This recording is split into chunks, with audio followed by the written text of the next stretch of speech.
On va commencer par un premier long métrage attendu depuis un moment, suite du premier, Les Trois Mousquetaires d'Artagnan. Là, c'est Milady. La suite, donc, le premier a été vu par presque 4 millions de spectateurs quand même, hein, dont on a d'ailleurs un résumé bienvenu au tout début.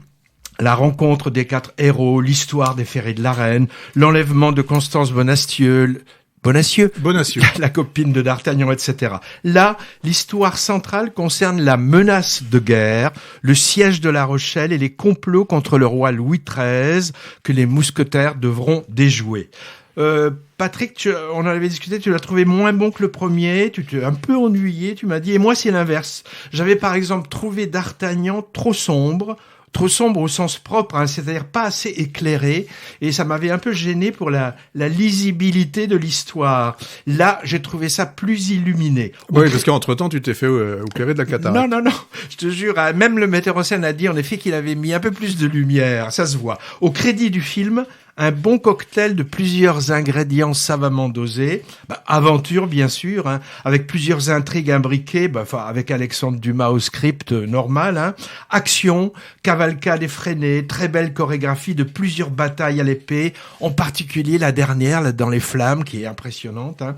Trahison, avec double jeu de plusieurs personnages. Humour de temps en temps, avec quelques répliques assez drôles.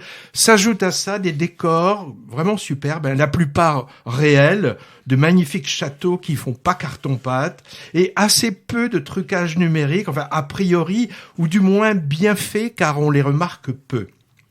Et les mouvements de caméra virevoltants ou amples sont impressionnants, très bien mis au service du récit trépidant.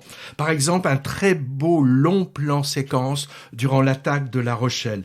Alors, le seul ingrédient qui me semble un peu tombé à plat, c'est le côté sentimental, auquel moi j'ai pas trop cru, parce que mièvre et poussif, tant du côté d'Artagnan, François Civil, donc son histoire d'amour est gnangnan, c'est d'Artagnan, je sais. Et du côté de Athos aussi, Vincent Cassel, et même Porthos, Pio Marmaille, qui semble revenir dans le droit chemin. Il y a finalement que Aramis, Romain Duris, qui n'a pas d'affaire de cœur, je crois, dans le film. Autre bel atout du film, qui faisait défaut dans le premier, où elle n'avait que de brèves apparitions, à peine reconnaissables, c'est la présence beaucoup plus importante d'Eva Green. Oui, ça s'appelle Milady. Voilà, elle incarne le personnage titre. Tantôt vénéneuse, retorse, sexy ou émouvante, elle incarne cette Milady multiface avec talent. Mais c'est pas nouveau, hein. C'est une grande comédienne à la carrière internationale déjà bien remplie. Est-ce que tous nos auditeurs savent que c'est la fille de Marlène Jobert ? J'en suis pas sûr. Alors je le dis. Alors je regrette par contre aussi la sous-utilisation de Louis Garrel en Louis XIII, qui a un jeu drôle et subtil, mais trop rare, je trouve. Dans le c'est vrai qu'on le voyait plus dans, il me semble, dans la première partie. Oui. Alors après la projection, c'était dans le cadre de l'Unipop de Pessac, un historien spécialisé dans la littérature du 19e et en particulier de Dumas, auteur français dont il nous a dit que c'était le plus adapté au cinéma.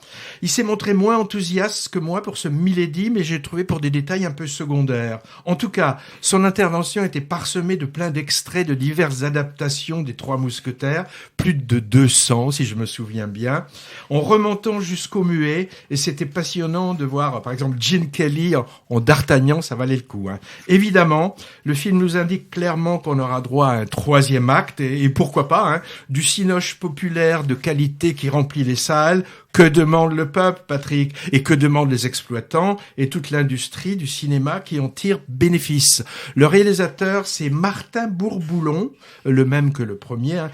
J'avais pas réalisé. Il est également l'auteur d'un FL de 2021 avec le même Romain Duris, mais j'avais trouvé ça moyennement réussi. Un avis sur le deuxième volet des Trois Mousquetaires, Patrick? Bah, ça reste un bon moment de cinéma. Il y a pas de problème. Comme tu l'indiques, je veux dire que le budget, il est qui est important. Il est à l'écran. Voilà. Là, il y a des vues. Alors c'est censé être La Rochelle, mais bon, c'est compliqué de filmer La Rochelle maintenant. Donc là, ils ont pris la citadelle de Saint-Malo. Il y a de très belles choses dans ce film.